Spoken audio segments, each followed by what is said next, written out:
पहले हम prayer पे जाएगा. Let's bow our heads in prayer. Thank you all for this day. Thank you for bringing us all here today safely. Please God, as I go into my preaching, guide me. Let everyone understand this preaching and use it in their lives. In Jesus' name that I pray. Amen. कैसे हैं आज आप लोग सब? आज हम preaching 2 Timothy 1:7 के ऊपर है. एक एग्जाम्पल ई वर्स के है जो हमारा लाइफ पे वर्क पे है is that हम जब छोटा था I used to have really bad asthma attacks. तो एक रोज हम उनके जाता रहा and अचानक से I started having an asthma attack.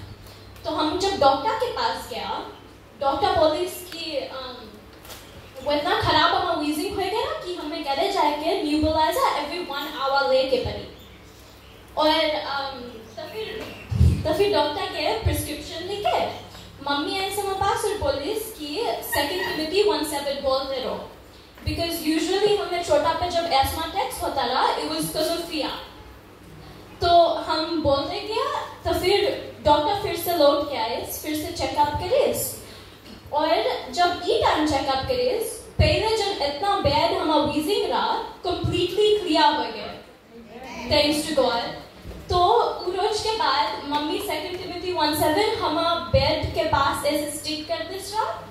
तो from that day onwards every time हमारा लाइफ पे कुछ डर आए नहीं तो प्रॉब्लम आए हम ये वर्स बोलता. because of this हम अपन डर ओवरकम कर पाया और I found healing till date. हम अगर नर्वस रहता एग्जाम्स नहीं तो कुछ के पहले हम ये वर्स बोलता और हमारा डर चलता.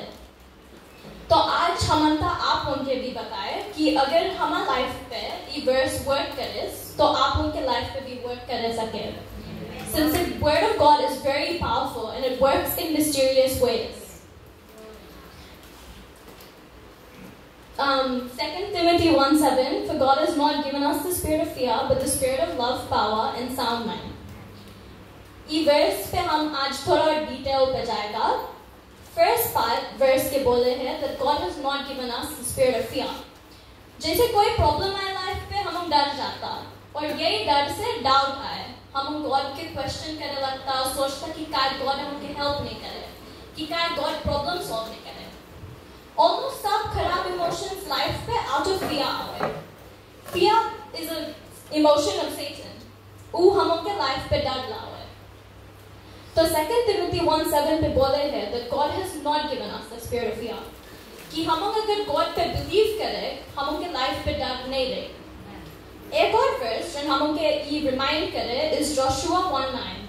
Be strong and courageous. Do not be afraid. Do not be discouraged. For the Lord your God will be with you wherever you go. ये वर्स बताए हैं कि हम उनके चाहे strong रहो, easily discouraged नहीं चाहे हो और नहीं चाहिए हम उनके डरो because God हम उनके साथ है. जा भी जाता God के presence हम उनके लाइफ पे है. Next है the spirit of power. The spirit of power हम उनके remind करे हैं कि हम अकेले नहीं हैं. हम उनके struggles पे God है साथ है. तो हम उनके strength और power ले सब challenges face करने के लिए. जैसे Philippians 4:13 says, I can do all things through Him who gives me strength. Even हम उनके बताए हैं कि we can do all things through God because वो हम उनके strength दे हुए हैं. The spirit of love acts as a reminder of how much God loves us. वो हम उनके through सब चीज love करे. हम उनके dark पे light दिखाए और हम उन जब lost हो जाता नहीं तो दूर चल जाता God से वो हम उनके way दिखाए. हम उनके load के लगाए अपन पास. तो हम उनके sins God इतना justly love करे वो हम उनके the spirit of love दे से. So that हम उन सकता उसके love share करें सबको इनके साथ है. हम उनके neighbors, relatives, friends सबको इनके respect दो, kind रहो उनसे और most of all with love treat करो. Finally, last line है the spirit of sound mind. Usually जब हम spirit of sound mind के बारे में सोचता we think peace of mind, but it's not just about peace. It's also about self-control. हम उनके सिर्फ temptation के resist करता और हम उनके ability जाने के लिए कौन सी right है और कौन सी wrong है. The spirit of sound mind हम उनके help करे और अच्छा decisions बनाने के लिए और हम उनके remind करे कि हम चाहे अपन lives live करो God के लिए. That we should live in a way कि God हम उनके happy रहे और proud रहे. In conclusion, हम उनके 2 Timothy 1:7 encourage कर रहे हैं to reject fear, embrace God's power, love others, and live with a clear mind. ये हमारा चौथा से preaching था. Hopefully आपको कुछ सीखा.